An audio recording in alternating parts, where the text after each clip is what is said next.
Winter is upon us.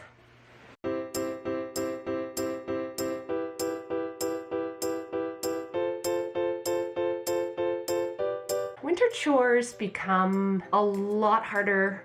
They take a lot longer. They test our patience.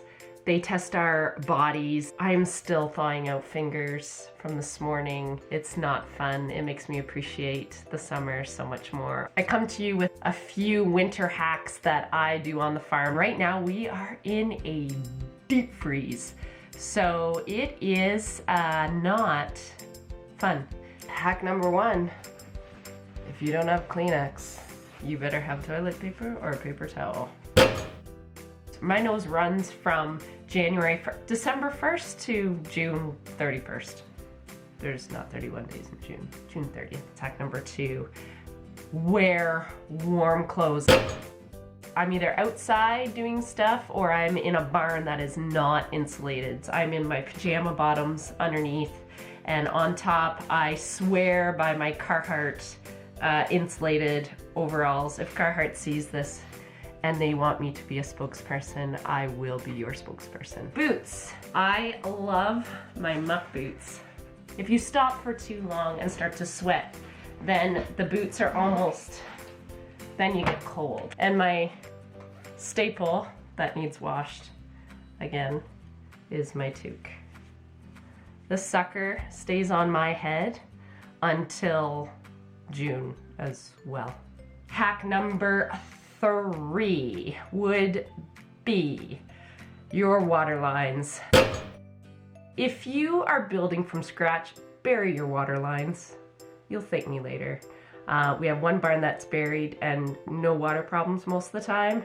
The other barn is not buried and we are constantly trying to create ways to keep those bowls thawed. We bought a beef water bowl when we did the reno on the beef barn that they're supposed to be freeze proof because they have these balls that actually close the opening, and they work. I think maybe my float was too low before this cold snap, so then the balls weren't pushed up far enough and they have froze. So every single day I pour in hot water trying to thaw them, and it hasn't been working. We are lucky we have a ton of snow, so the cows, thank goodness, they haven't been actually bawling for water. They've not been fighting over the water when I pour it in there. They have been eating snow, which I guess is legit. I don't like relying on snow, but it is fluffy and easy for them to eat. If that ever iced over, got really hard and frozen, you better believe you better get that water working.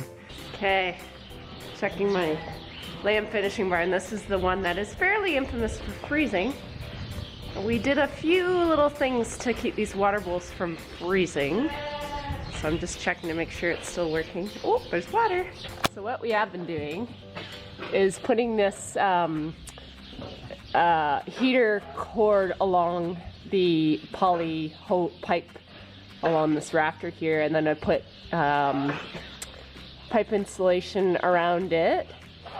But what I didn't have is I didn't have it down the drop that goes, this would typically freeze, and then the bowl down here, get down, the bowl down here, the spigot would sometimes freeze, but since I've done this, the spigots, I've only had to put hot water on that once or twice. You guys, stop making your bowls dirty.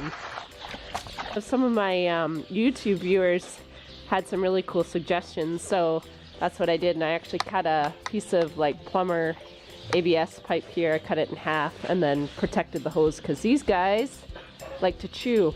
I guess the fourth thing in our barn, it is not insulated, but that coverall is actually quite forgiving.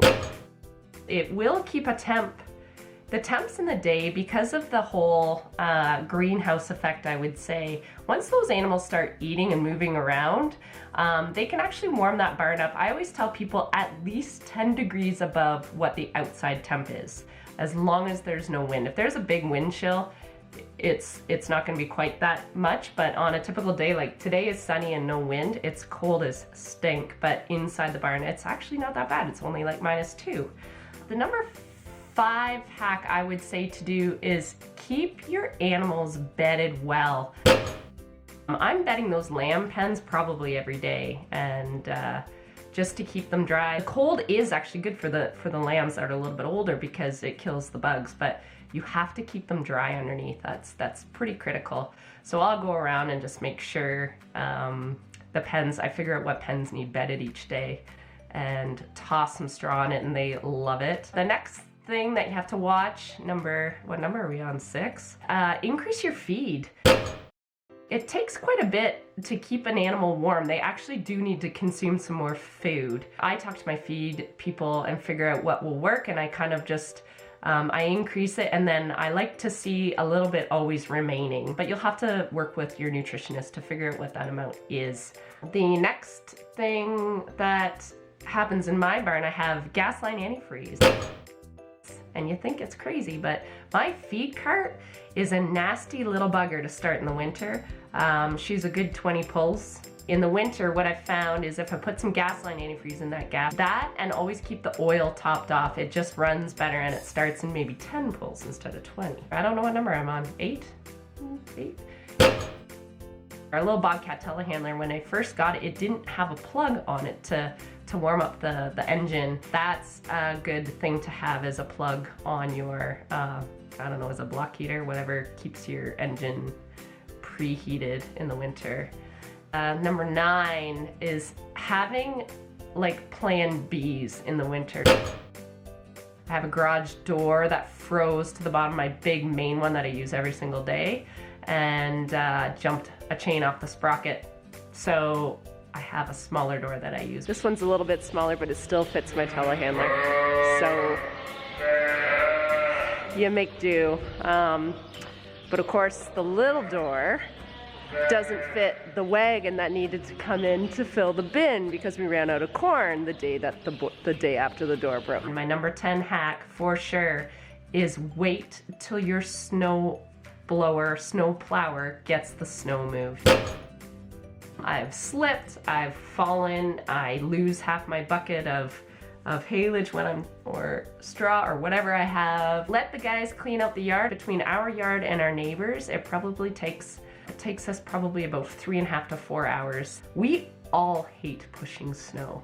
It is a ridiculous job, but it comes with living in Canada. So Canada's cool, but snow sucks. So that is my top 10 hacks for surviving winter. I really hope you all make it through. They're calling for 7 degrees on Thursday and rain. So all this beautiful white crisp snow will be mud and disgusting and slippery, and I will be swearing about that too. Hopefully this helps people. If not, I can look back to it and remember what to do next winter when I'm getting my barn ready.